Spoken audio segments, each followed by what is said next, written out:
non è andare a timbrare un cartellino fare il pescatore.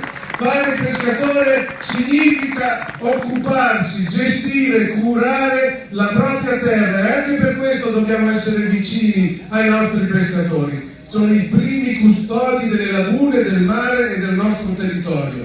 Detto questo, noi continueremo a farlo senza voler fare cose esorbitanti, però dobbiamo veramente inquadrare il problema nella misura giusta, perché le azioni ordinarie, le attività ordinarie le stiamo facendo e continueremo a farle. Qui avete schierati tutte le istituzioni, siamo qui tutti al vostro fianco perché ci rendiamo conto dell'importanza del problema. I prefetti si sono adoperati subito, abbiamo anche risolto il famoso tema dei diritti esclusivi di pesca, firmeremo con la provincia l'accordo proprio fra pochi giorni. Ma qui c'è una situazione veramente particolare che deve avere un'attenzione particolare. Noi siamo al vostro fianco e dovremo essere uniti per portare questa voce. Grazie.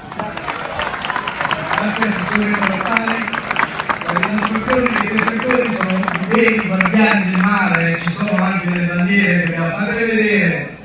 I guardiani del mare, e quindi vanno tutelati e rappresentati. I pescatori sono una risorsa e devono continuare a raccogliere e pescare il granchio blu proprio per evitare che la situazione peggiori. Stiamo lavorando, grazie anche alle istituzioni, col fondo FEAMPA, a delle misure che possano pagare il pescatore appunto della raccolta del granchio blu. Speriamo a gennaio che si possa partire con questi bandi dove è dato basi, con questi bandi appunto del FEAMPA per dare le risorse ai pescatori che chiedono.